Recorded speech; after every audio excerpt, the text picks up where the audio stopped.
Good evening. Thanks for joining us tonight. I'm Emily Scarlett. A mostly calm day around the Midlands, but some alert days will be impacting your holiday weekend, all while we keep an eye on developments with Alberto. Meteorologist Kevin Arnone is in the Weather Center with a look at the forecast. All eyes on Alberto, Kevin. Yeah, it is tracking up in the Gulf over the next couple of days, picking up a little bit of steam too, 40-mile-an-hour winds right now, but we did have a few isolated thunderstorms across the Midlands. Don't want to lose sight of that in case you have anything going on. Now, a lot of people, I'm sure, plan picnics this weekend.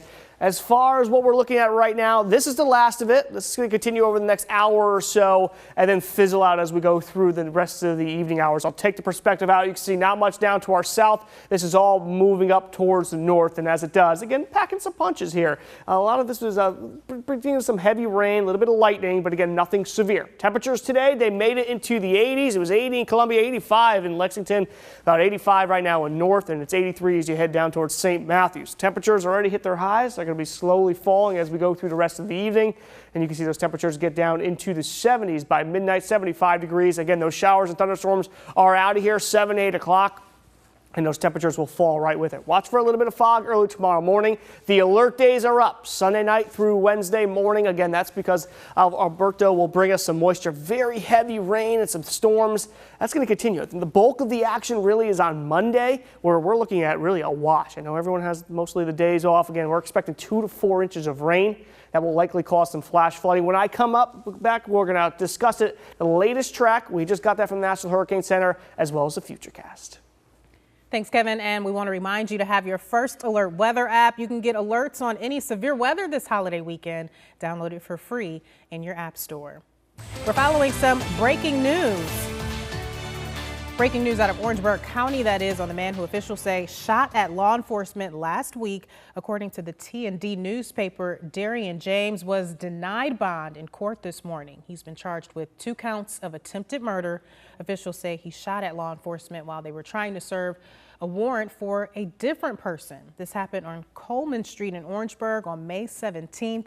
James was arrested yesterday in Utahville. Meanwhile, the search continues for a murder suspect who escaped from the Orangeburg County Detention Center 1 week ago. Curtis Green is one of 3 suspects who officials say broke out of the jail last Saturday. He had been arrested for a 2015 murder. The other 2 have already been captured. With Memorial Day right around the corner, this also marks the unofficial start of summer, and that means officials are expecting to see thousands of people on the water. Our Jenna Cisneros is live in the studio. Jenna, you did a ride-along with Lexington County deputies on Lake Murray. What was that like? Emily, aside from the little bit of rain while we were out there, it was fun, but I did learn about some of the issues deputies say they run into while out on the water, which is boaters just not being prepared. And like you said, Memorial Day weekend brings in a lot of traffic on Lake Murray, which means boaters need to be aware of their surroundings, always have their life jackets, and plan for a designated driver. So some of the tips I learned while out on the water is you should always carry a flotation device with you, and also tell people where you're going and how long you'll be gone before you venture out. Responders also say you should make sure to have your lights on if you're going to boat at night. And data from the Department of Natural Resources shows within the past 10 years, last year marked the most recreational boating accidents, and that number is just over 160. In 2017, there were 15 reported boating fatalities, and while that number is lower than in years past, deputies want you to practice safe boating while out on the water. I want everybody to be safe. Main thing is don't rely on the other person to react. I want you to react first, whether you're right or in the wrong. React so we don't have an accident. So if you're out on the water this weekend, remember to stay hydrated, wear your life jackets, and deputies want to remind you to do a full safety check of your boat before you head out for a day of fun. Live in the studio, Jenna Cisneros, WIS News 10.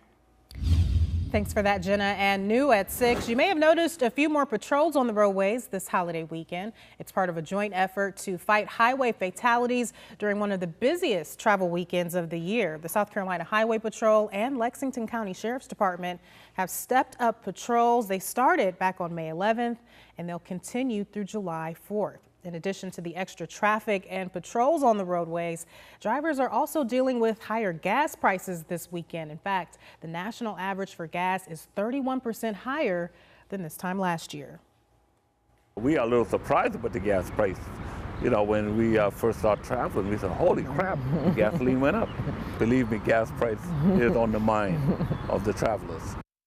The average price of gas in South Carolina is $2.63 a gallon, 8 cents higher than just 2 weeks ago. But the Greens say the high gas prices won't stop them from making their annual trip to Douglasville, Georgia to visit their grandchildren. Will President Trump meet with Kim Jong-un next month after all? Just days after backing out of a planned June 12th summit with the North Korean leader, the White House appears to be leaving the door open for the meeting to take place. Chris Pallone reports. A surprise summit. Saturday, the leaders of North and South Korea met for 2 hours at the demilitarized zone. Unlike last month's first meeting between Kim Jong-un and Moon Jae-in, this one caught much of the world by surprise and appeared to be an effort to keep peace talks moving forward after President Trump abruptly canceled his planned Singapore summit with Kim Thursday. Well, first, the South Korean was not notified of the cancellation, so he was wounded. He was looking bad to his own people. So I think he said to Kim Jong-un, look, you know, we got to put this back on track. I think Kim Jong-un wants a summit too. A day after the president canceled the June 12th summit, he reversed course. We're talking to them now. They very much want to do it.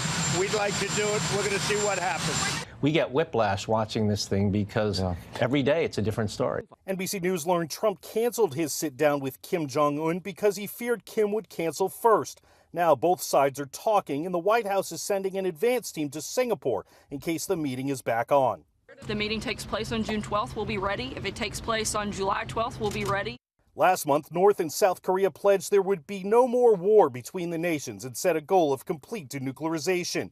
A tough goal to achieve when the countries involved don't know whether they can trust each other. Chris Pallone, NBC News. President Moon of South Korea plans to announce the outcome of his meeting with Kim Jong-un later tonight.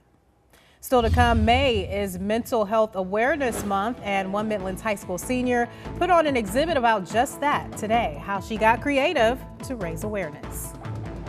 All right, Alberto spinning in the Gulf right now with winds of 40 miles per hour coming to Mississippi, Alabama area over the next coming days. We'll let you know how it affects us with the latest track coming up. Full forecast.